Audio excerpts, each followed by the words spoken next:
Welcome to a brand new episode of the Spiraling Podcast. Excuse me. I have a full-on panel here with me today. I am joined finally, once again, by my friend, my buddy, my pal, Jason Holland down here with us. We also have our sixth man coming in off the bench, the ever so lovely Chelsea Casciola, and happy birthday to her, Kristen Holland, joining us again. Hey, Kristen. Hey, Chelsea. Hey, Jason. Glad to have you guys here. How are y'all doing today? Doing good. Doing great. Heck yeah, that's awesome. I'm super happy to have you here. But last but not least, let's introduce our guest for this week. We have Sue Bowles. And Sue Bowles is a survivor turned author, speaker, and master certified life coach. She's the owner of My Step Ahead, committed to breaking the stigma around mental health struggles. You only have to be a step ahead to help the person behind you, is the bedrock to the value that Sue brings. She helps stuck people get unstuck by discovering hope, journeying together for the next step ahead.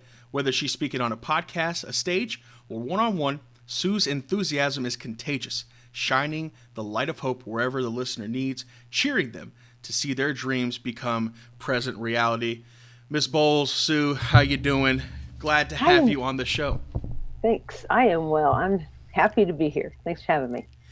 Absolutely. Guys, once again, shout out to Podcast Guest Connection. It's a wonderful place. We've gotten a lot of our interviews from there this year, and it's been great. We've met some awesome and amazing people. We're going to add Sue to that list today. But Sue, like I said before, good to have you here on the show. Happy that you're here as well. I'm wondering, we kind of talked briefly, before, we have the quite a bio. And we talked a little bit personally in our kind of our messages back and forth to each other, but I'm hoping maybe you can tell our listeners a little bit about yourself. Sure. I can just jump right in if you would like. Go on in full speed ahead. That's how we like to do it. Full throttle. That works. Yes, That's ma'am. Fine.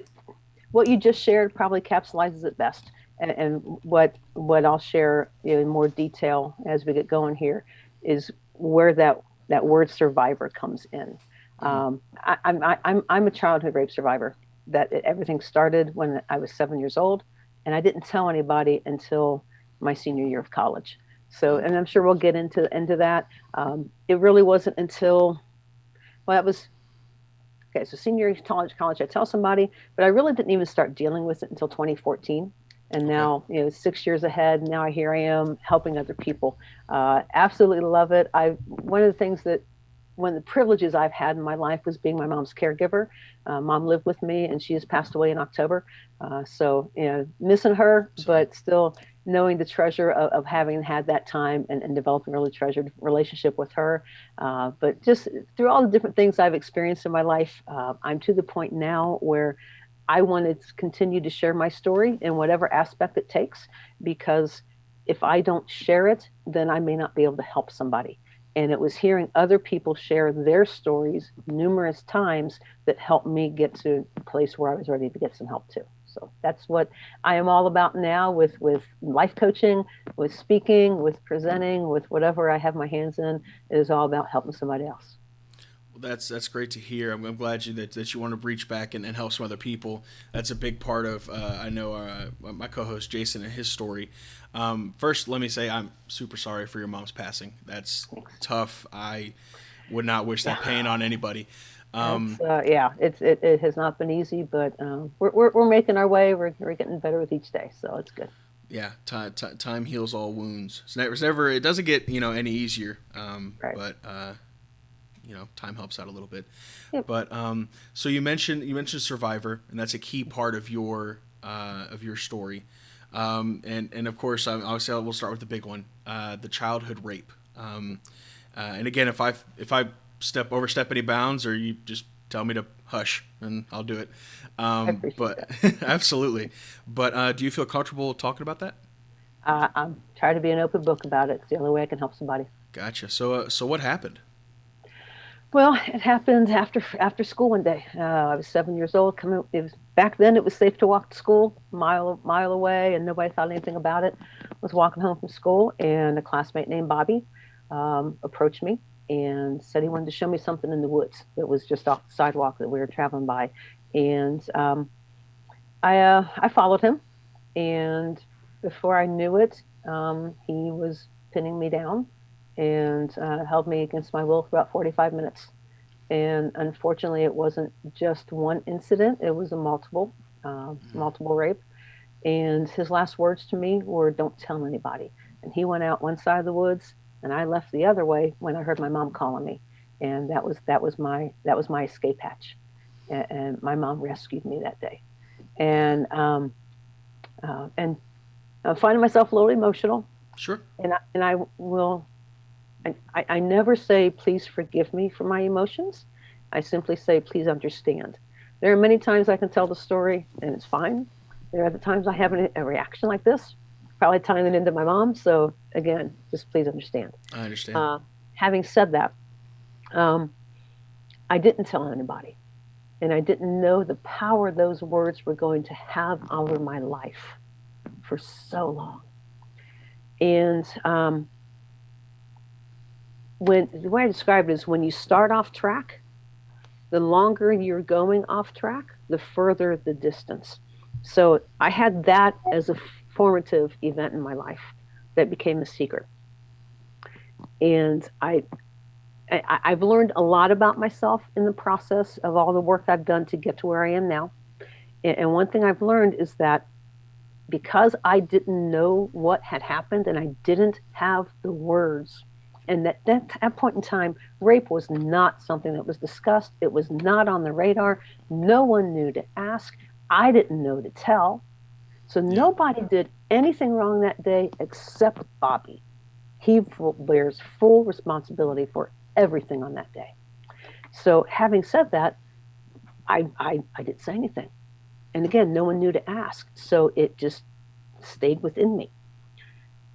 As you can, anytime you have something that traumatic or anything like that, it's going to, over time, take root and show in different ways.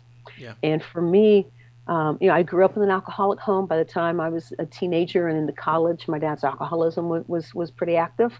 We had a great childhood, but then it's kind of went off course for a while. Now, it is very important to say right now that my dad is coming up on 30 years sober. And oh wow, fantastic! In fact, I think it's this weekend actually, and I am so daggone proud of him. As you can tell by the smile on my face, I just talked to him a little bit ago. Was telling him I was doing this. He was all excited, and all the relationships have been restored, and my dad is my biggest cheerleader. So I always make sure I say that because they're another sign of hope. So anyway, so I've got the rape, and then got the stuff. And there was other sexual abuse from a neighborhood kid. Stuff on high school dates happened that didn't need to happen. So just had this whole culture of not being respected, of not knowing that all that was wrong. And then you get to college, and by then I was a troubled kid. I was a troubled college student. It came out in a few different ways. And for me, it really came out in my eating disorder. I am in recovery from an eating disorder. Wow. And so that added to it, but it all stemmed from the rape. Everything else built from that. Right. But when I finally told somebody my senior year of college, it kind of became my first step of relief. As I finally felt the pressure cooker start to let go just a little bit. But even then, that was still 1986. And it wasn't until 2014 that I really dealt with it. But it's been a long journey. But it's good to be on the other side of it too. Yeah, I'm glad that you're on the other side of it now. I mean, wow, that's incredibly powerful. I really am sorry that happened to you.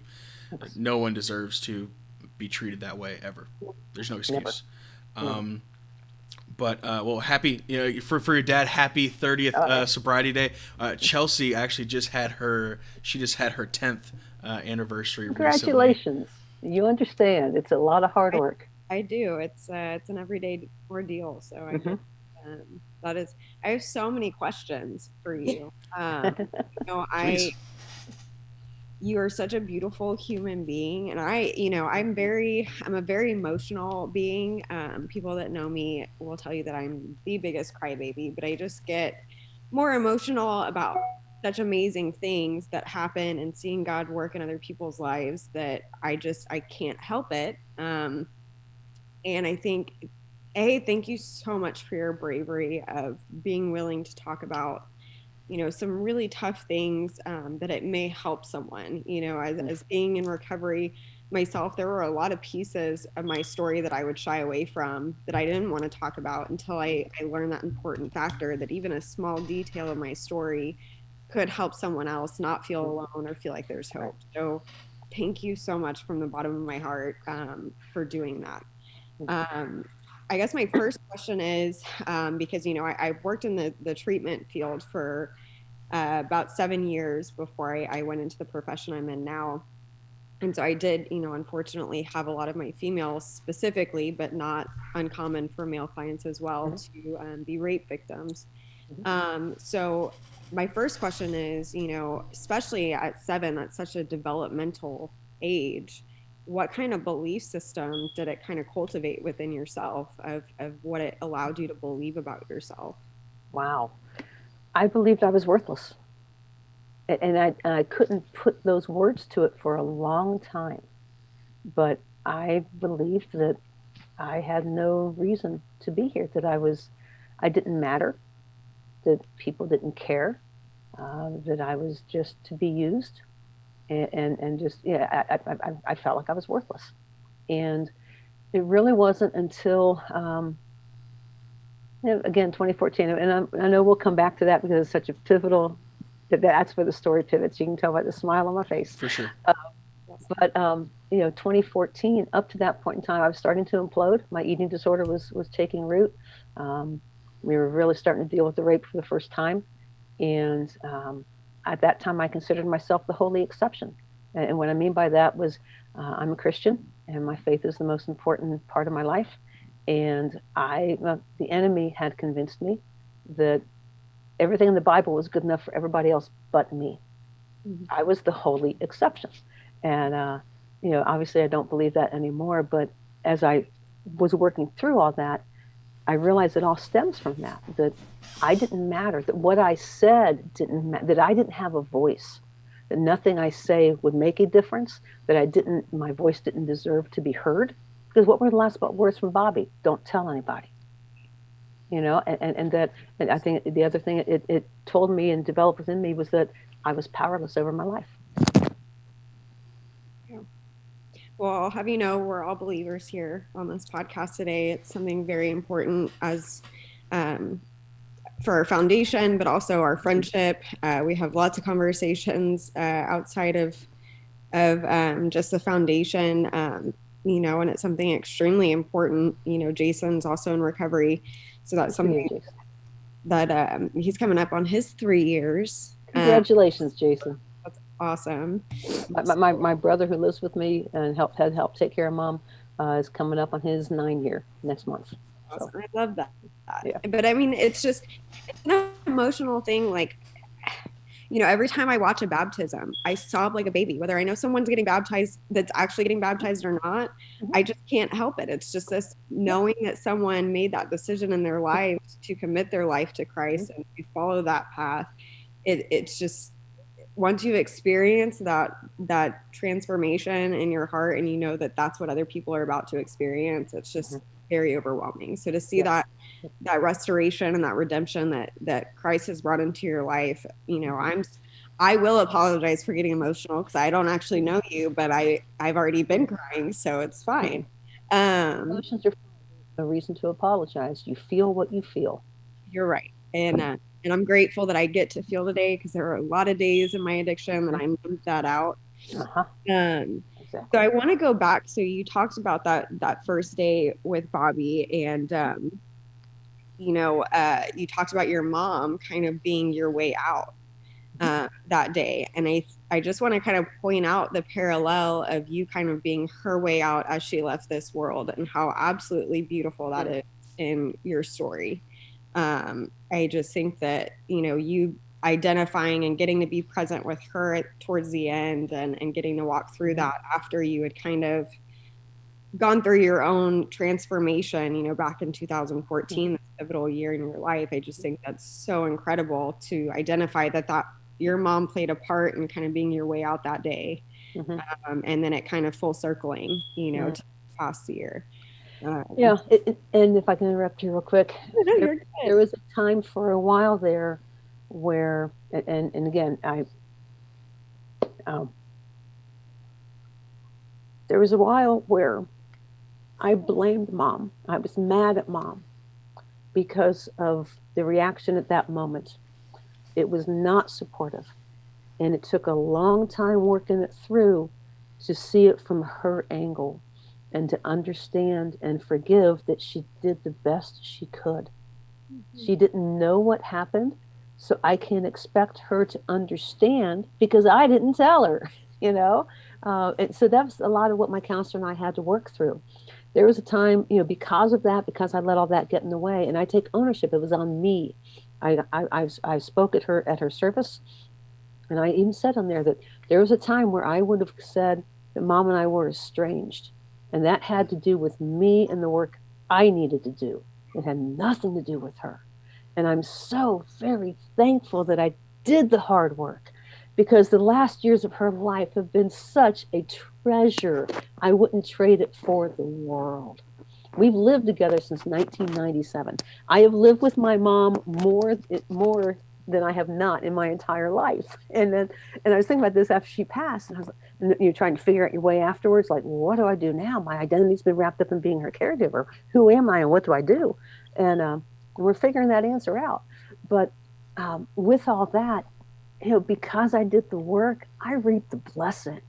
And you can see the smile on my face, man. It wasn't her fault. We're not estranged, and I love her. I miss her dearly. She was my concert going buddy. I mean, we sent her out in style, and I mean in style. And our family finds a way to have fun in the midst of immense heartbreak. And that's a whole different subject and a different story of how we sent her out. But again, part of the redemption story. That's awesome. Okay, I have two more questions, and then I'll let Jackson Oh, get hosting. no. Hey, have at it. Do your thing, Chelsea. You're on a Let's roll. go. It's a Okay. free for all. So, how empowering for you is it to be able to say your abuser's name out loud? Very. I do. I think in the book, I think I actually named him with his last name as well. When I speak publicly, I don't. Um, and I think that's more. I'm not quite sure why. I think because I think it's good enough just to know his name is Bobby. His last name doesn't matter to anybody else but me. I'm pretty sure in the book that I did name him, and that was really the first time I had. But it is very powerful because um, I have taken back the control he had, and when I name him, I'm in control. When I call it out for what it was, I take back the control.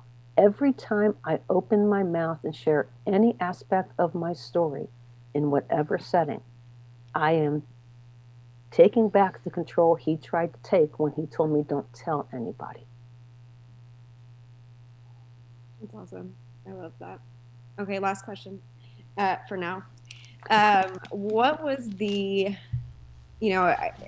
you've mentioned a couple of times just kind of the different phases of, it kind of being a theme throughout your early adolescent, becoming a teenager, and that you really didn't start talking about it until you were a senior in high school or college. So what was that turning point like for you in recognizing I have this thing inside of me that I don't want to keep inside anymore? Like I need to tell people. What was that moment like for you? Oh my, it was a surprise. It wasn't planned. I didn't even know it was going to come out. Um, I keep talking about the book. I wrote a book in September 2019, and it became my story. So I share a lot of this in more detail there too. My dean of students, I absolutely love him. His name is Ed Highland. I have since seen him, and he has a copy of the book, and we've had a whole bunch of conversations about everything. I told him that he is one of the most influential people in my life because he is the gentleman who first heard my secret. Ed had become my confidant in college. He was kind of like my counselor, so to speak, on campus, and we would talk probably a couple hours a week. So by the time I was senior, he moved over to the VP for development office, said he would still be available. He knew I wasn't ready for the workforce. I was still a screwed up kid. I was so screwed up. And he would give me homework assignments.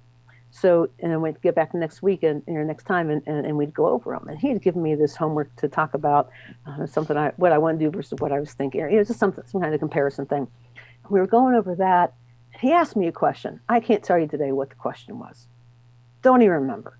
Somewhere out of the clear blue, out of my head, comes this. I'm staring at the weave of his carpet, and all I said is, "Well, when society tells you not to," and my voice kind of trailed off.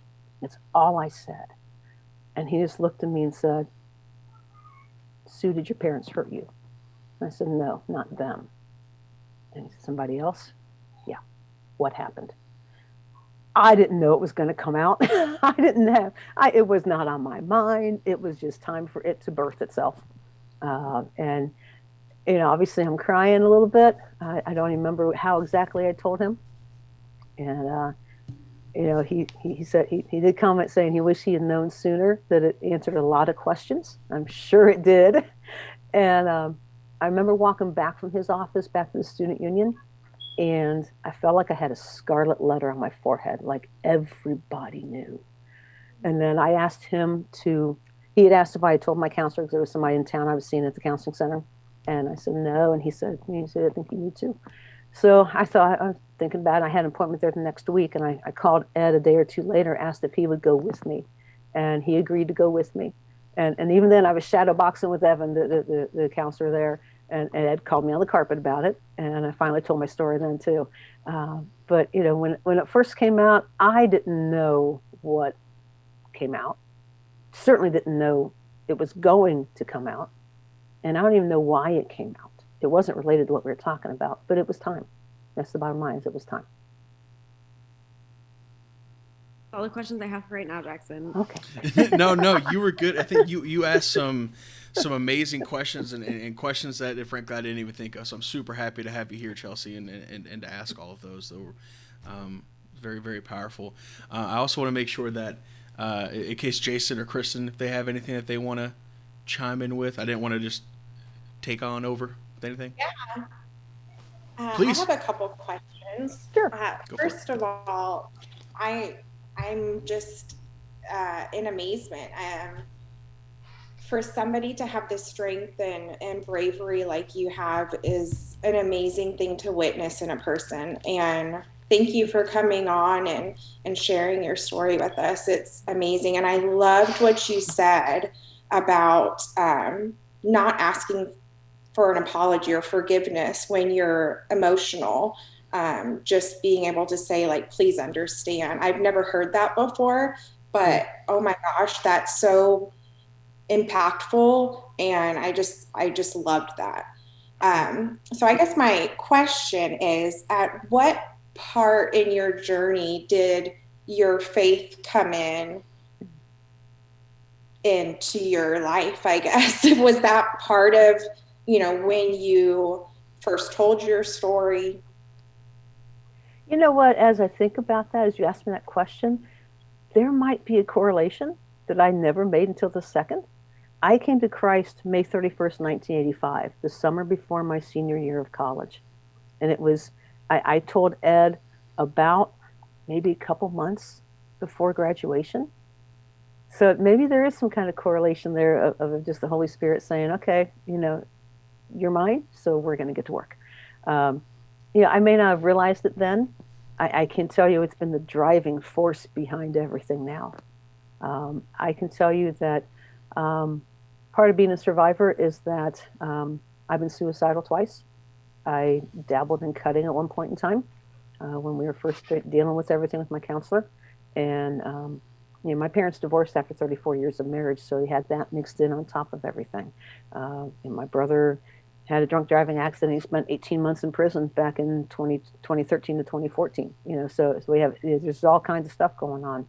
And I feel safe saying I don't think I'd be here without Christ. I think I would have ended my life by then. When my parents were divorcing, there were only two things keeping me alive, and two thoughts. The first, I was rational enough to know and tell myself that my family didn't need to go to my funeral in the middle of the divorce. And then the only other thought was there was what I call nagging optimism. There was something that would not let me go. And it was something telling me it was going to be okay, and it was Christ. It is the only way to describe it.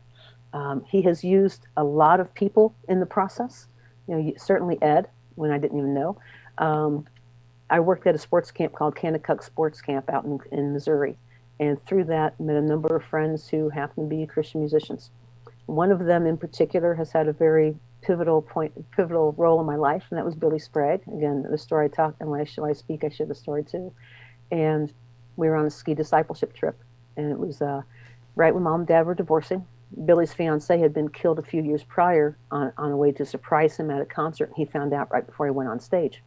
So he had gone through a bunch of, obviously knee deep in depression. I later found out that he was suicidal as well.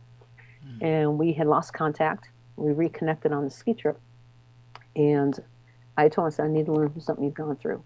So we talked the last day on the slopes, and we ended up talking about probably close to an hour and a half. And he said, what's going on? And I said, how do you go on living when all you want to do is die?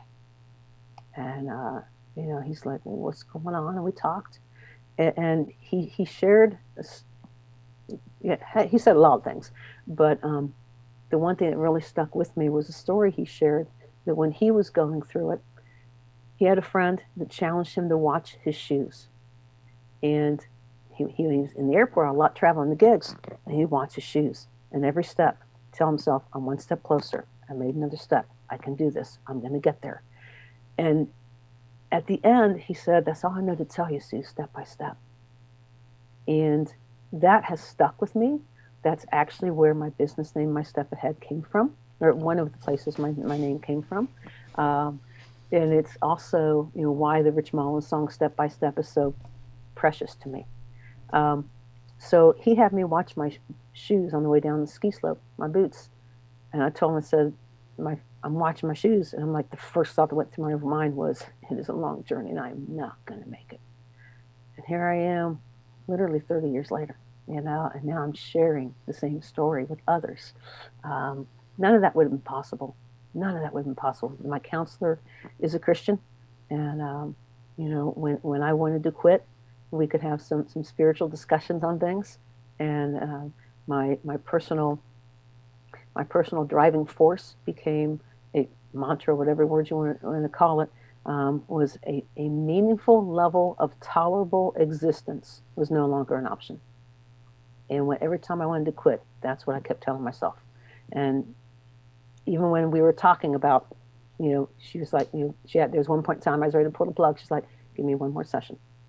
And then I said, you know what, Amanda, we both know what's going to happen. I'm going to end up right back here. If we don't keep going now, I'm going to be back here in 6 months. So let's just, one more session isn't needed. Let's just keep going. So it kind of just kept coming around because it was Christ. He wasn't letting me go. Wow, that's amazing.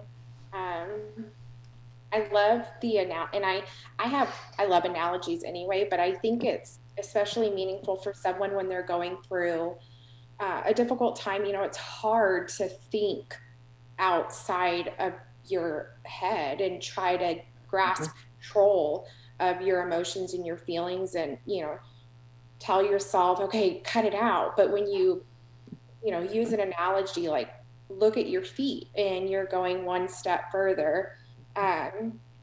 It's simple, but that's so powerful I feel like, to give somebody the strength and at least the courage to see that they're making progress. And one of Jason's therapists has said to me for years when I was trying to get him sober was, you want progress, not perfection. So that kind of correlated that with me. I guess my other question is, did you ever confront Bobby or anything like that? I have not. Amanda, my counselor, and I have talked about this a couple times. At one point in time, I was considering going. I was raised down in Dayton, Ohio. I was considering, this years ago, going back and filing a police report, knowing that it was well beyond the statute of limitations. It was just part of the healing journey we were talking about. I ended up not doing that. I don't feel the need to do that now, but I feel like I've wondered at times if I ran into him, kind of what that would be like. I don't know if I have a good answer for that. I do feel strong enough that if I saw him, he may not even remember. I don't even know. I remember. And I could at least say, and it would be hard. I would put it that way. It would be hard, but and emotional. And some of the anger would probably still come out. Even though I don't feel angry, I think at that moment it would probably come out a little bit, rightfully so. Sure. But I think at the same time, I would want to tell him something that I have had to work through, and that is that I forgive him. And took a long time to get there. Oh, a long time. And I've realized that forgiveness isn't a one and done deal. And I used to think it was. And it kind of keeps creeping up. And it's that living sacrifice. It likes to keep crawling off the altar, and you got to nail it back up there again. Because one thing Amanda and I have talked, and through all the healing, I'm to the point now where I can actually have compassion towards Bobby. And that sounds really weird to a lot of people. And again, only because of my relationship with Christ can I even think of being at this place, because it goes against all other societal norms. But if you think about it, back in the 70s, how would a 70-year-old boy know anything about anything, biology, rape, and everything else, if he wasn't exposed to it himself somehow? And that took a long time to be able to see it from that perspective too. But when I let God deal with me and take care of my hurt, and I gave it to him, that opened up my heart and my mind to be able to then look at it from the other angle as well.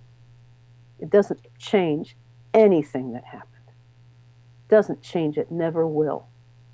But, and I don't like using the word but, in addition to that, it allows me to deepen my heart and my perspective and just demonstrate that it is possible to have compassion on your attacker.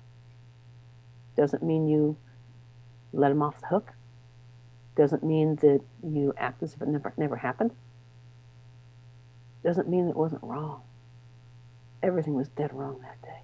Everything was wrong that day. Everything Bobby did was wrong. But he's got to answer to God, not me.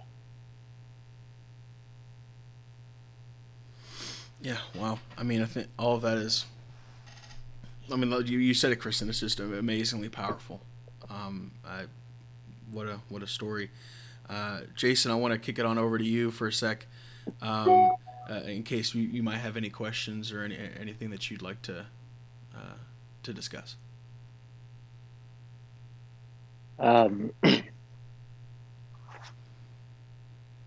It's such a powerful story, hearing it from somebody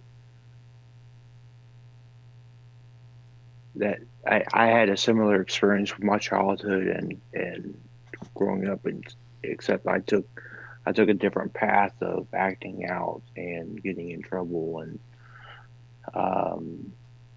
not dealing with it, and drugs and alcohol, and somebody that was strong enough to not go down that path is amazing. Your story's inspiring. So I don't have a whole lot of questions. Still kind of feeling under the weather, so I apologize. But turn it back over to you, Jackson. You're good, man. You're good. I just want to make sure we went all around the table, but that we're doing good. But Sue, I kind of want to transition over to your eating disorder. Yep. I'm curious. So me and Chelsea, we were actually on a podcast, and our listeners will know it just came out right before this one, where we had a friend of hers on talking about her eating disorder. So I'm curious if maybe you would talk to us about that for a bit.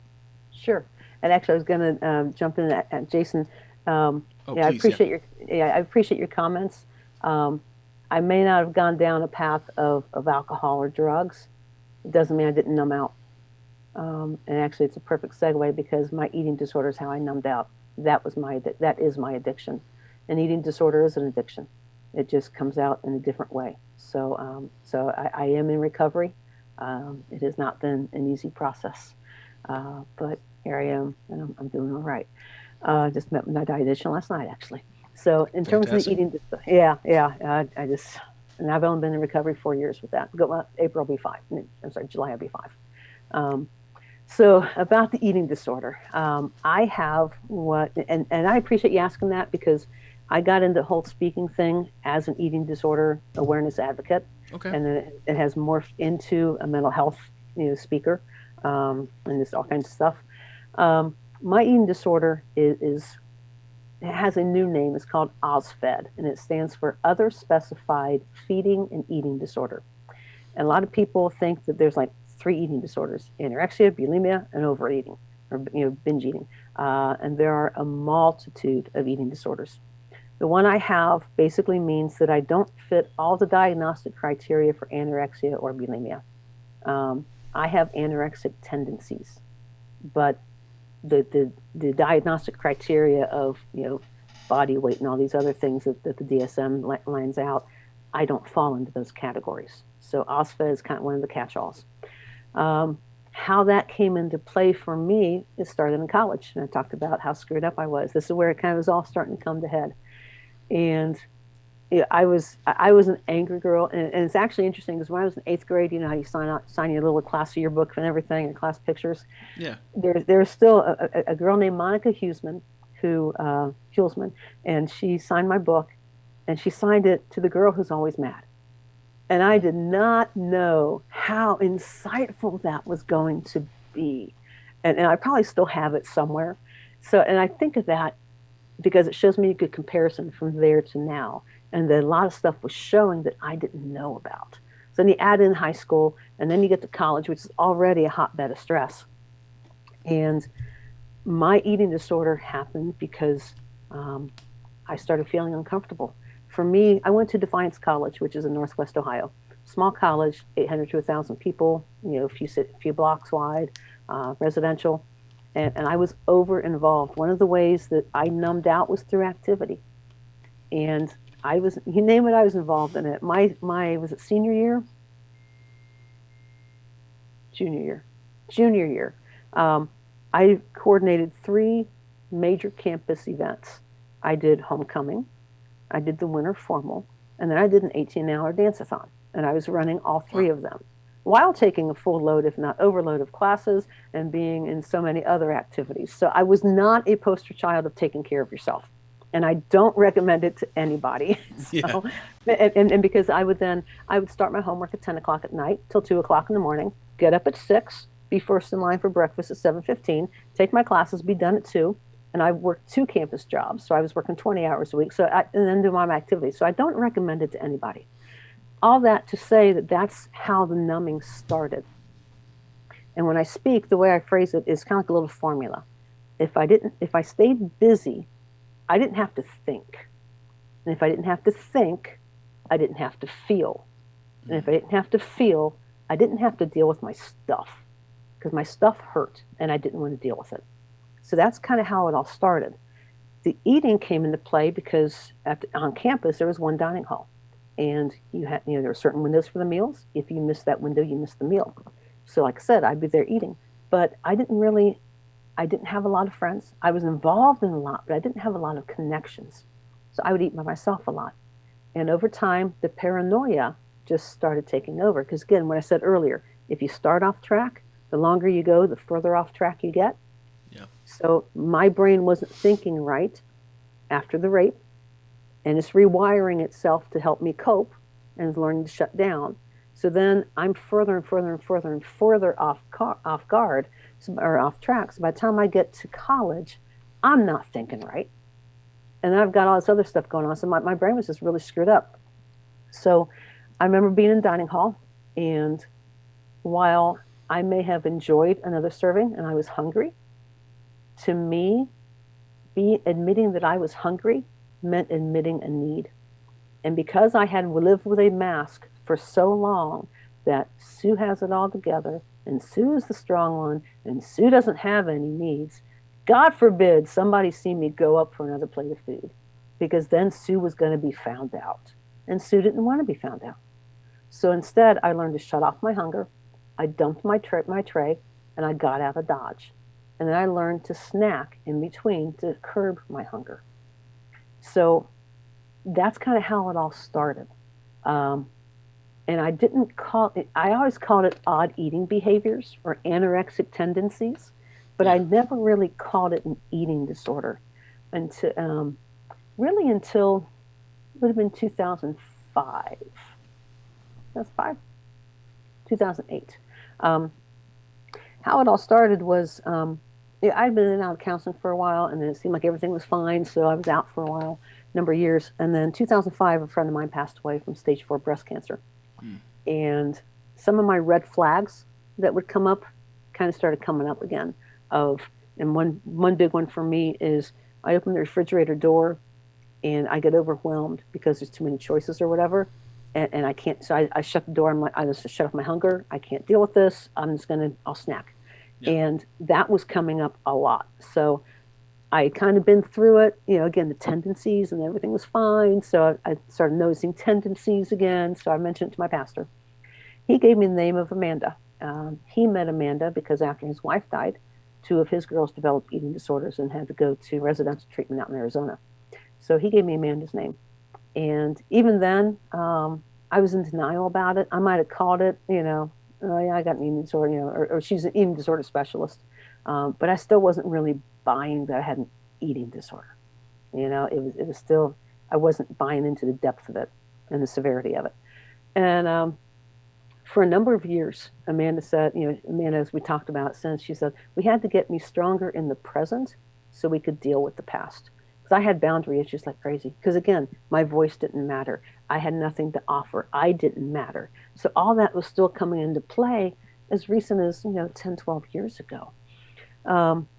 So as we started digging into it, there was one time she was on me about gaining weight because I was not at a healthy weight. She point blank said, she's like, I think you need to be in treatment. She's like, and I'm talking inpatient or intensive outpatient. And she knew I had to work because, again, I had masks, I had secrets, and Mom didn't know. And Mom was living with me, and, the whole deal. We were living together in an apartment, and I had to work. And so she gave me one last chance. She said, I'm giving you one last chance. Prove to me. And we haven't had a discussion since. Now, in 2014, we were dealing with the rape. 2016 is when I really started dealing with my emotions for the first time. Okay. And that's when we got a dietitian involved. Even then, it was about a 5-week argument, but more of her saying and me arguing and me losing. Gotcha. Actually, I won. She had suggested dietitian a number of times. I blew it off every time. This time she wasn't relenting because my the behaviors were starting to come back. And I'm so glad she was so tenacious. So glad. Recovery it's been a challenge. My first meeting with my dietitian was her asking about 100 questions. And wow, okay. Yeah, just intakes, all it was, just questions. And then came back and she gave me my meal plan. And I just wasn't really sure what was going on. I remember crying when she gave it to me. She asked what I thought about that. And I said, it sounds like an awful lot of food. And now it's like, not a problem. But, I didn't think that at that point in time. So that when I started with Kristen as my dietitian, when I started with her, she gave me homework, we had goals each week. And for the first number of weeks, especially the first week, she said, right now, all I want you to do is when you're hungry, eat. That's it. That's all I want you to do. All I want you to focus on. When you're hungry, eat. And then we started just with breakfast of trying to work up to my meal plan. My meal plan is based off the diabetic exchange system. And okay. I don't know if you're familiar with that at all, where you have certain servings of carbs, fats, and proteins for each meal. And it's based on the serving size label on a food package, mm-hmm. and then they convert it and everything. So for me, breakfast is 3 servings of carbs, 3 servings of fats, 3 servings of proteins. And how that comes into play for me is I'll do a cup of 4% milk fat cottage cheese. I'll do maybe a Pop-Tart, a single Pop-Tart, not a package, a single Pop-Tart, and then like a single pack of oatmeal. And that gets me everything I need. Excuse me. And we started working up to that. But first, I had to start realizing my hunger cues. And that's all she was wanting me to work on, because I had learned to shut off my hunger. Right. And when I was hungry, I snacked. So we just wanted me to start tying the fact that my mind tells me I'm hungry to it's okay to eat. I don't have to snack. I can eat and take care of myself. Where things kind of went from there, we first started dealing with breakfast, and then we kind of started building up to breakfast and lunch, and then we kind of started throwing things in from there. Recently, the main thing we're working on right now is more fruits and vegetables, because they're pretty much non-existent. So for the last 3 weeks or so, I've done really. She actually told me last night. She's like, "I'm really happy for you." She said, "I'm really happy and excited for you," because I'm liking the fruits and vegetables. In particular, I'm liking the strawberries. They're really good. They're very juicy, and she's like, "That's great." And I actually threw out the goal last night to add the vegetables of starting to build in a side salad, and by summertime we want to try to build that. I want to try to build that up to maybe being able to fix like a grilled chicken salad to take to work. And she's like, "Okay, that's great. Let's just start with something small." Sure. Yeah, because up to now it's been okay. I'm either doing grapes or strawberries or carrots with lunch or something like that. So at least we're starting somewhere. But I told her, I said, if I'm going to do this, I want it to stick. This isn't just a flash in the pan. Sure. So we did all that. What really hit me, a couple key points with eating disorder recovery, was she continually talked about my eating disorder voice. And I was like, what do you mean? And she kept continually saying, "You are not your eating disorder." And all along I'm sitting there thinking, yeah, I am. That's all I know. That's what's flying around in my head here. And over time, she talked about how some people give the eating disorders names to help separate yourself from it. So I named mine Ed, which sounds weird because Ed Highland is my dean of students, but this is a different Ed. So I named it Ed, and what I started realizing is as I started to eat properly, as I started to take care of my body, my brain started to get clear. And I still remember the day at work where I was getting in the refrigerator, and sure enough, just shut the door and snack was going through my head, because I was like, it just hit. And I said, "Ed, shut up." And I said it out loud. And I made myself choose to get a yogurt or something, or whatever it was I was getting in that moment. And I started realizing that thought is not me. I am separate of that thought. That thought is my eating disorder voice trying to scream at me in a really loud whisper. And the more that I started verbally calling it out by name and just saying, "Ed, shut up." And then the second part is do exactly the opposite of what it's telling you to do. Those two paired together helped me realize that it separated myself from my eating disorder. What I had been meshed together and swallowed in suddenly became this, and I could start seeing it for what it was.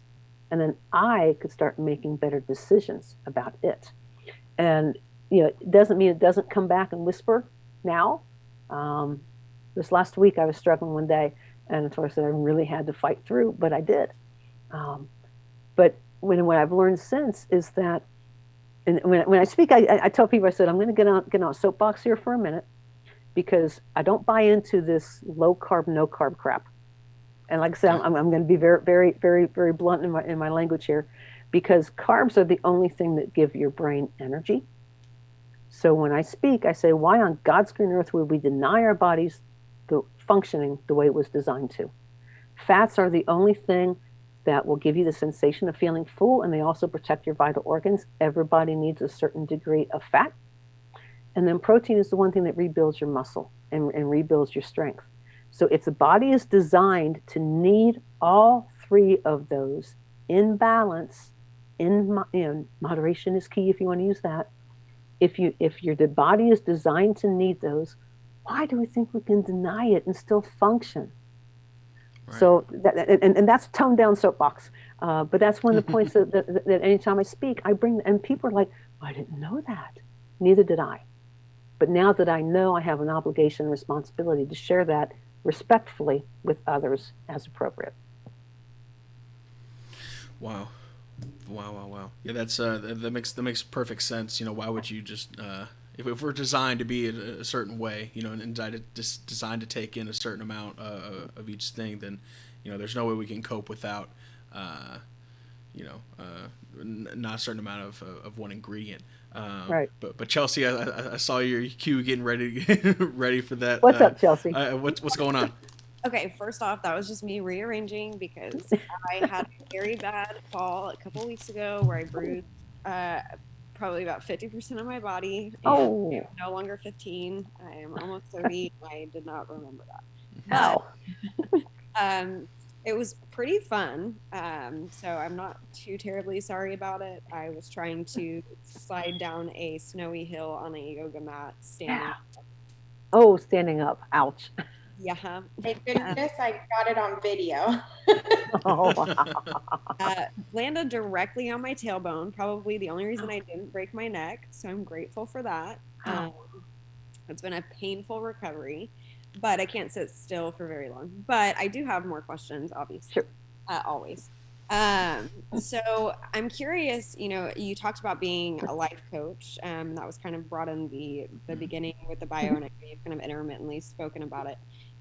What kind of, and I feel like I may know the answer being a believer myself, but what kind of brought you to the decision that you had this redemption story of what Christ had done in your life and the hope restored in your life? What development kind of pushed you to going out there and helping others?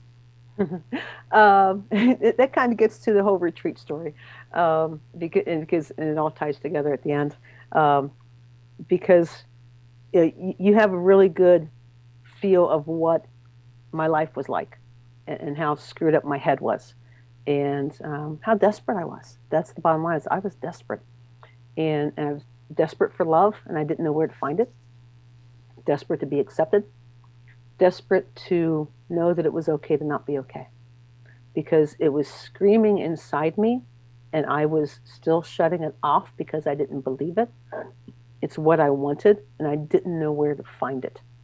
And I was getting to a desperate point. Excuse me. So 2014, there was a movie come out called Ragamuffin, and it was based on the life of Rich Mullins. Are you familiar with Rich Mullins? Okay. Chelsea's raising. Chelsea's, she knows. Okay. Are you familiar with the song "Awesome God"? Our God is an awesome God. Yes. Mm-hmm. Okay, that's Rich. So anyway, so a movie came out about Rich's life. He was killed in 1997 in a car wreck. I watched the movie and saw it with my mom and a number of friends and saw it a number of times. And it was a hard watch, especially the first time. There's a lot of silent wiping of the tear because, again, I got the masks on and mom can't know that something's striking home. And so that summer, 2014, the movie producer and the friends and family of Rich who were involved in the movie decided to do a retreat to continue talking about the themes of the movie, about reckless faith, about family relationships, about being authentic and being vulnerable and not wearing masks and those kind of things. And it took a number of weeks until I signed on because I was supposed to be in Nashville to visit some friends. And there was something, that nagging optimism kind of was coming back again. And I finally relented, signed up for it. And one of the key things about these retreats, it's what's called walking stick retreats now. And they open up a Facebook group just for the people going on that retreat. And so you have about first 2 weeks of just getting to know each other. So this first retreat, obviously, the whole movie is talking about brokenness and everything. So you're going to get people who are drawn to that, who are drawn to, I've been burned by the church. I've been burned by other people, and this is what I want. Is it possible? We're all kind of coming there searching. So everybody's in the room. This first retreat they've done, they're sharing their stories. It took about 2 or 3 days of me reading other people's stories and responding to them before I finally bit the bullet. And 4:30 in the morning, I'm out in the dining room, got a pot of coffee on, and I'm typing. And this is the first time I've publicly shared my story about Bobby. Wow. First time. I hadn't told anybody, you know, and my heart was in my throat. I was convinced, again, I was the holy exception. Nobody was going to care. They were going to tell me it was all my fault. And I gulped like crazy when I hit send, and I waited all day long waiting for the ridicule to come. And I was checking Facebook so often, and not a single comment negative was made, other than, you know, the comments were about bravery and courage and thank you and all those things. That told me it was a safe place. So the retreat staff knew I was coming in. One retreat staff in particular, and I'll circle back to the life coach because this is actually the same person that got me in life coaching, later told me that she called it, that the retreat was kind of a Hail Mary pass for me to believe that God could actually love me and that his kids would find me lovable. So that first retreat started something in me. I went in calling myself a holy exception, the holy exception, and then 3 days later left saying for the first time and starting to believe that Jesus Christ is absolutely crazy about me. And he not only loves me, he likes me. So that started things. Amanda and I spent 6 weeks getting ready for that retreat. My brother had been released from prison. And what challenged me, and I think I've told him this, I did, is that, you know, people are like, man, Scott, you've been gone for so long. Where you been? He's like, I've been in prison. And he was so open about his story. And I'm like, why can't I do that? And so I looked at Amanda, and when I finally told her I was doing this, and I looked at her very forlorn and said, I just want to be authentic. And I said, get me ready. And we had 6 weeks to get me ready to deal with all the fears and the hesitations and everything. And we were smart. We planned ahead. We kind of expected a bump, and she wanted to know about it. We had set afterwards. We'd already set up a 2-hour session for after I returned, so I could just go tell things. She has since said we easily got a 6-month bump every time I went to retreat, every time. And they had a retreat each year after that. So each year built on the next for me with my healing journey. And I went from that first year, I just had to own my story because I was in denial about it. I didn't like the part about Bobby. I didn't like any of my story. I was in denial about it, and I had to just accept it. And then the next year, I had to grieve my story. So all these emotions that have been pent up for decades between Bobby and then through college with the eating disorder, all the way through grad school, all the way through my career and everything, were still pent up. And then they started coming out. So I had to start grieving my story. And the grieving started at the retreat. Next year, it was called The Disappointing Messiah, and talked about how, and at first I'm like, God, it's not disappointing. But then talked about expectations. And disappointment comes when our expectations are not met, that we're the one that moves, not God. So that one was the pivotal one, where I call what I had a sacred moment of release. And then each year continued to build on it from there. 2016, my nugget walked away, and I still have the rock over there on my shelf. Says, I am valuable to God. That is when I started to believe that I had a story to tell. It took 3 years of retreats to get me to that point. And that was just the starting point. I do say quickly when I share about retreats, one, I love sharing that story. I try to share it every time I can. But it's also very important to know that there is nothing magical about these retreats. What happens there is simply because the staff gets out of the way of God and they set the atmosphere of love and acceptance and non-judgmentalism so the Holy Spirit can do his job. What happens to those retreats is the Holy Spirit, not humans. Now, the people that do these retreats are David Mullins, who is Rich Mullins' youngest brother, Kathy Sprinkle, Beth Lutz, and Sam Howard, who were with Rich when he had Zion Ministries, knew him in college. Sam was his roommate. Beth was the one that got the music in front of the Nashville execs, and Kathy Sprinkle was his best friend, little sister from another mother, and she was the tour manager for the Awesome God Tour. So we have people who are new Rich and had been doing retreats and knew his desire and his heart for community. So the movie re-energized that, and that is the whole spirit behind these. Damon is also on staff, and Damon knew Rich for years, and the whole deal. So these are literally his family and friends. So each year has built on the next, and each year, I come away with another nugget. In terms of when I finally felt like I could share the story to get going to life coaching, that is where it started. Because then I started to realize that, again, 2016, the most pivotal year, when I realized that I am valuable to God. That was, until you start believing that you have value, you don't want to say anything because you don't believe it's going to be heard, and that is not, you believe it's not going to matter. So that was the big year for me. Since then, I started writing the book. The book started out with one angle. It kind of morphed into more telling my story. And just last year, through the book, and then through the eating disorder recovery, I started speaking. And I started out talking to classes, and then there's a state conference where I present each year for Ohio College Personnel Association. It's actually this week. I'm actually presenting again on Friday. Very cool. Doing a seminar on self-awareness this year.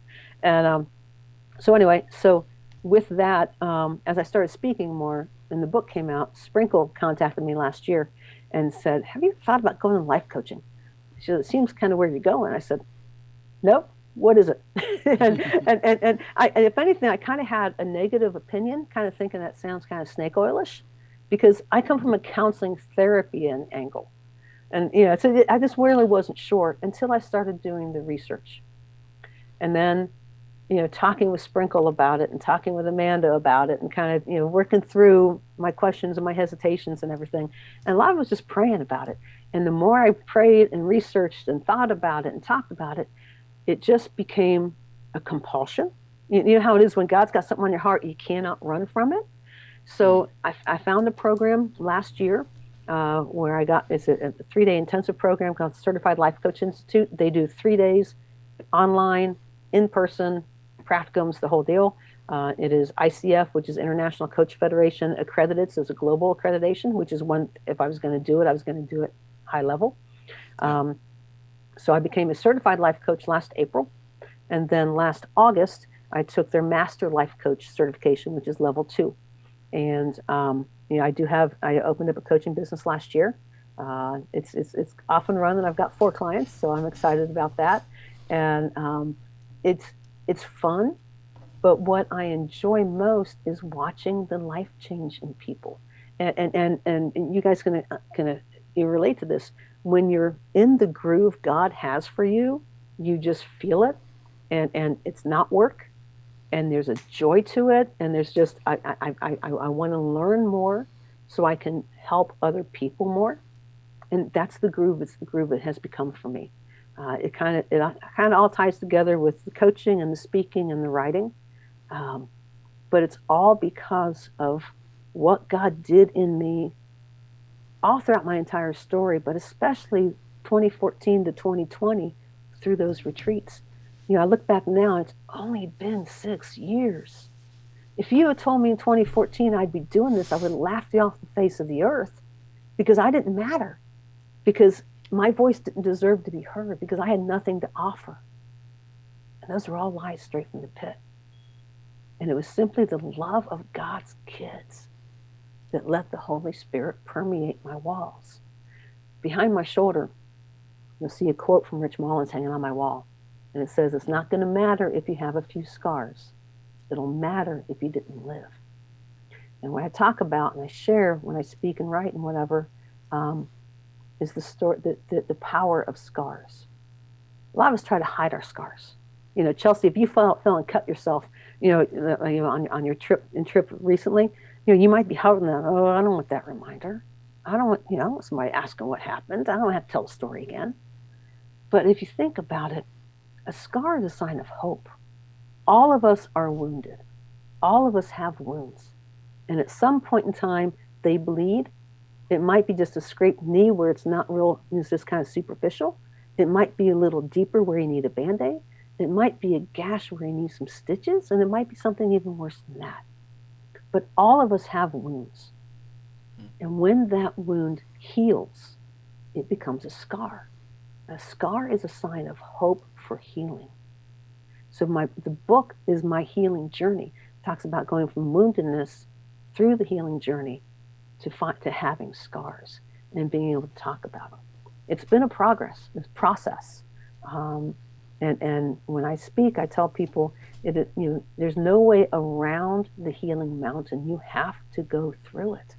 And nobody can do it for you. But I can tell you that now I'm on the other side. It is so worth it. So worth it.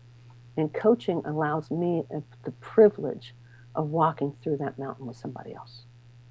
So awesome. It's funny that you brought that, the analogy of scars up, because when, Jason and Kristen, came to me and started talking about wanting to do a podcast and wanting to start getting our message as a foundation, Jason's message as someone in recovery, all of ours, as board members of this foundation, and really our sole purpose is to help others and carry the message of Christ and what he's done in our lives.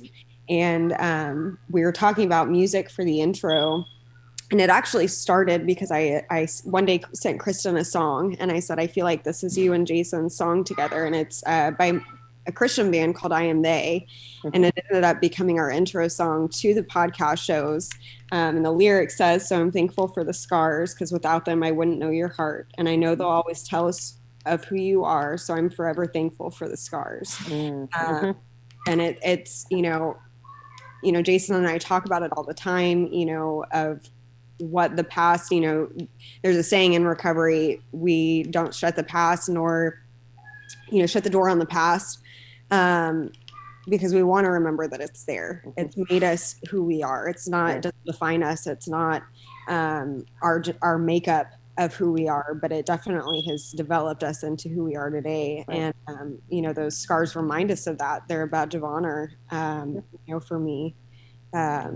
As well as a lot of people in recovery, I would say. So I think that it's beautiful that's kind of the way that you look at it too, because it's such a, even being believers, look at what the scars on the hands of Christ represented for us. It's a symbol of not just hope, but love and redemption, of him conquering the grave. And I think that that's just such a beautiful reminder of how to live life. Mm-hmm. Very much so. Very much so. And it's a paradigm shift. Thinking of scars as you said, a badge of honor. It's an honor because we get to tell the story of Christ. Mm-hmm. That's where the honor comes from, is that he's entrusted that with us, and now we have that responsibility to be that herald trumpet for him. But it's like he loved me so much that he gave me this story to share and be an instrument in his, I have clients come tell me all the time, thank you so much for what you did in my recovery, in early recovery, being residential. And my response every time, it's almost just kind of automatic, is that wasn't me. I got to be an instrument in your story, and I got to be used by God. And that is beyond anything I could ever do. So think that he loves me that much. Mm-hmm. That he would want to use me. Mm-hmm. It's pretty cool. It is. And some people won't understand. What do you mean God let you have this? God let me be raped? And that was something that Amanda and I really had to deal with a lot, because there was a whole bunch of feeling abandoned by God. Where was he? And why did he let this happen? If he's in control, why didn't he stop it? And I went through a time where as we were kind of visualizing, kind of playing that out, I feel like God, and back up, God hijacks my journal. I might be writing something, and God just starts hijacking it, and it kind of literally becomes a message from God, first person, the whole deal. And that's just how he communicates with me. And one of the things that happened, during this time where I was struggling with this, was like God just kind of took over one day and said, I was there, Sue. I saw it all, and I was waiting for you because I love you. I did not abandon you. And that was so powerful and comforting. Now, I still struggled with, why'd you let it happen? But I also realized that, theology, if you want to get into that, is we live in a fallen world, and that God does not keep us from the consequences of sin. Now, I did not sin that day in terms of anything that happened, not knowingly. But what I mean by sin is that, fallen nature, so lost people act lost. And the sin nature obviously corrupts people. So, Bobby's, whatever experience Bobby had was sin that affected his life, that then affected his behavior, which then affected me. So that's what I mean. And I don't want to get too much into the theology of, everything like that. But that's what I mean is that, because we're fallen, none of us are perfect. So therefore, we're going to have issues. And whatever issue is allowed it happens in our lives doesn't mean God's not in control. It's part of, I don't even want to say part of the plan. It can just get really dicey in this area, but yeah, we all understand. But all that to say is that God did not let the rape happen. Bobby made his choice. God leaves us to our choices, but God also provides the way out of those choices. And God allowed me a way out, not just physically that day, but emotionally has allowed me a way out of the emotional choice to either stay trapped in it all or to do the hard healing work. The same way he's offered the same option of grace and healing for Bobby. For all I know, Bobby's a believer in my brother in Christ right now. Wouldn't that be a cool story? I don't know. But what I'm saying is that God has provided a way out, and that we're all human, we all screw up. So it's not so much he didn't allow it to happen to me. He knew it was happening, and he was ready to redeem it. And he used it for his glory. Exactly. And that's, before we started this, that's my prayer, is like, Lord, be glorified. Use it. Use it for your glory, because that is what this is all about. This is not about me. I don't want it to be about me. It's about him. It's about his power to heal and restore and redeem. And I simply get to tell the story. Absolutely. Absolutely. That is absolutely amazing. And again, like I said, we've said this a couple times, but thank you for coming on and telling us the story. I'm not sure how much time you got left, if we're on a clock or anything, but I wanted. Fine. You're good. Well, before we wrapped up, I wanted to ask, maybe get a few minutes from you, and talk about exactly all that you're doing now with My Step Ahead. And starting that up, and becoming the life coach and doing the things that you were doing. What's going on with you right now? How are you being an instrument today? Oh, wow. What a great question. I'm only a year out of the life coaching, not even a year, actually. So, it is exciting for me. I think for me, to back up to the My Step Ahead thing. Yeah. My Step Ahead actually started in 2015. I was in the course of changing churches. And this is, again, right in the midst of the brokenness, right as the egg was all starting to crack. And I went to a church that I have described as a church full of ragamuffins, and it was okay to be broken there. And it was okay to want to heal there. So I was checking this church out, and the pastor was doing a topic on discipleship. And they do a lot of visualization. So he had a couple things across the stage to show his analogies. And one of them was a rope. And he had people grab a rope, and a couple people on stage, and he talked about, what does it take to help the person behind you? We all think about, we have to have it together, we have to have it figured out, that I have to have my stuff together before I can be of help to somebody else. And what he said is that all it takes to help the person behind you is to be a step ahead, because you will have that much experience, that much more experience than the person behind you who's asking you for help.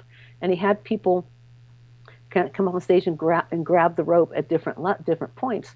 And by the time everybody came in, we had a human change. So for me, my step ahead becomes, I might be reaching ahead to Amanda, who still helps me, my counselor. I have her in a couple hours here tonight, while I'm reaching back to help somebody behind me because I'm a step or two ahead of them. And together we have a human chain of support. That's what my step ahead is about, is that while I'm reaching out for help to someone who's ahead of me, I can still reach back and help the person behind me because I've gone through at least that much where I can help them. That we don't have to have it all together. It's okay to not be okay. Just because I've gone through some things doesn't mean I have to have every answer in the world before I can feel like, okay, now I got it figured out. I'm sitting on top. Now come to me for help. No, it's not the way it works.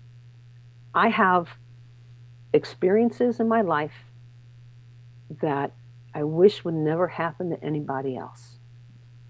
Unfortunately, because of that sin nature, it's going to happen to somebody else. So I can now share my step ahead journey with someone who's a step or two behind. Maybe, and let me say this, for someone who's listening, first of all, should have said this early on. I pray you were not triggered. I hope that if there was some kind of trigger, that you were able to shut this off, engage in some self-care, and come back when you're ready. I apologize. I did not say that early on. I tried to put that out there early. So please forgive me for that. Having said that, it's going to happen to somebody else. And now I can share my experience for at least how far along I am. From the fear and trepidation of telling somebody the first time to dealing with all of the emotions. And this isn't just about a rape. This could be about losing a parent or dealing, what some people say, putting your life on hold to help parent or something like that. It could be about anything. The bottom line is that we all have life experiences. And once, as we have experienced them, now we can help somebody behind us. So that's where my step ahead came from, was first of all, the comment from my pastor. I started a website called My Step Ahead. Then the book came about. So then I kind of had that all going anyway. So then when I started life coaching, it was a very natural tie-in to just call it My Step Ahead, because that's what I do. I specifically, what I focus on is helping adults who feel stuck or confused in life transitions, and I help them find clarity and courage so they can take their next step ahead, so they can see their dreams be reality. Because that's what I have experienced, is that you don't have to wait till you're whatever age that someone else thinks you have it together, that now your dream can happen. And your dream doesn't have to be out of reach.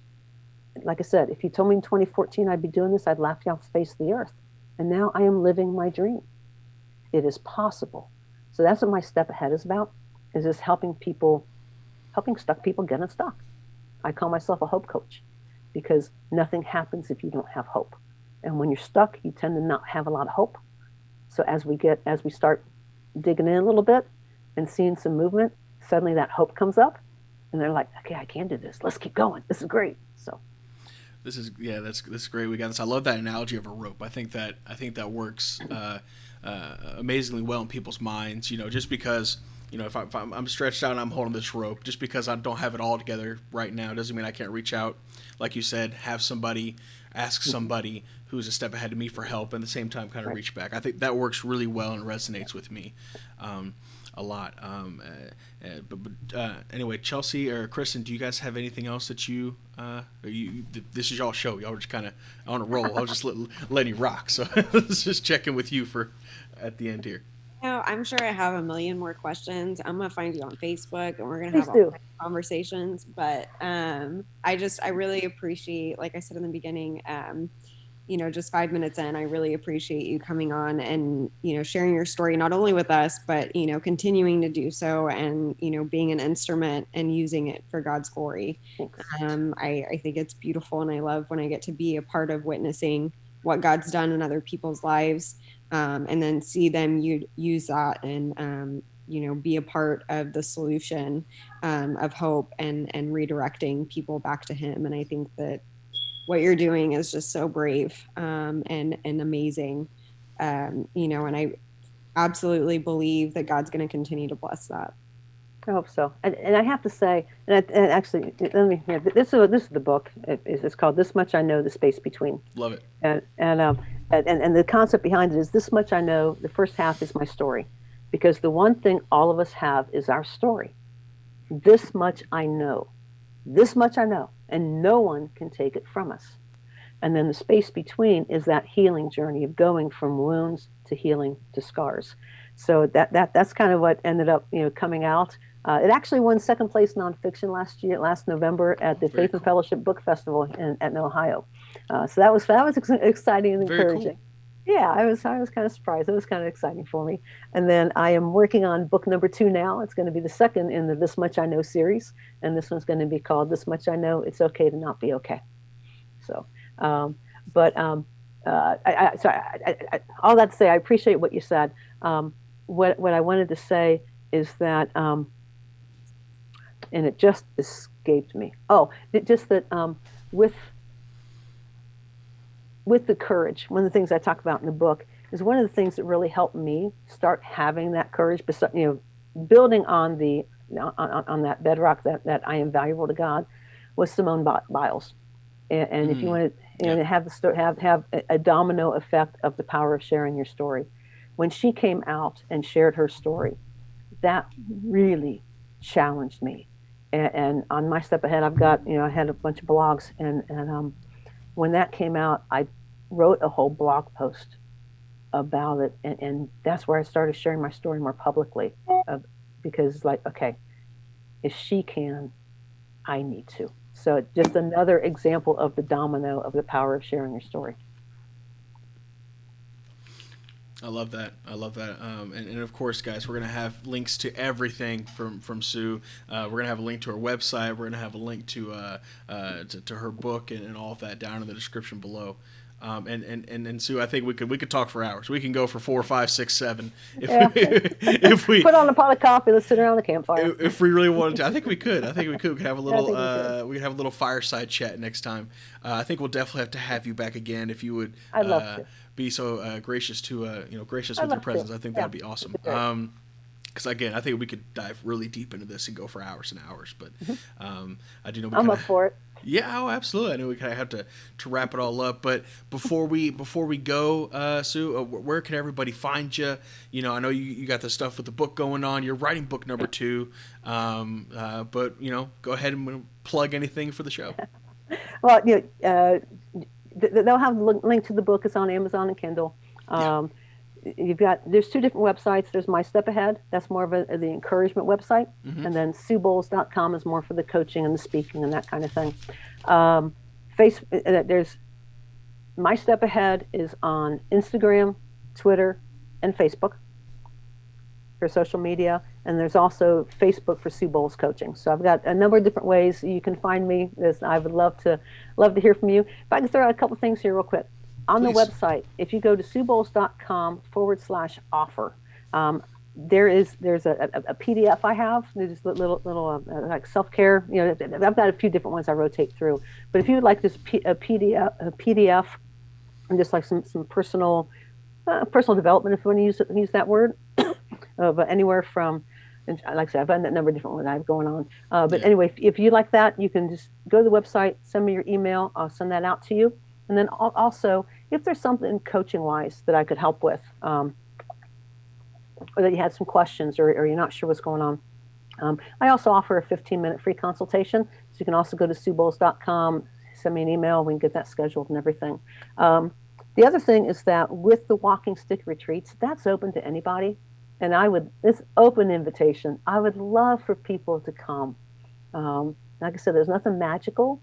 It's just a safe place to be you and let God do whatever He wants to do in your life. And to walk along people who love you just because you're God's kid. And we have our next retreat end of June down in Ridgecrest, North Carolina, just outside of Asheville. Very cool. And then there's one in October, and where do they say that one is? That one is in Beckley, West Virginia. That website is walkingstickretreats.org. They're on social media as well, or again, write me and I'll get you the link. But open invitation, man, come on. Let's and we can sit around the fire and talk all night too. I think that's amazing. I think that's awesome. Well, guys, thank you so much for coming out and listening to this episode of the podcast. This one was very special. I'm super thankful to you, Kristen, for showing up again. Happy birthday to you, Chelsea. Yes. Thank you again for showing up to the show. Your insight and your questions were amazing. Same with you, Kristen. Definitely brought a depth to the show, to the interview today that I could not have done for myself. So thank you for your perspectives. And of course, Jason, thank you for being here as always, brother. I'm sorry you're not feeling so well, but we'll get you back to full strength and back at it again. And of course, thank you again to our lovely guest, Ms. Sue Bowles. Guys, I'm going to have links to everything down in the description below. Like we said before, SueBowles.com/offer. Get that PDF. Sign up to her email list.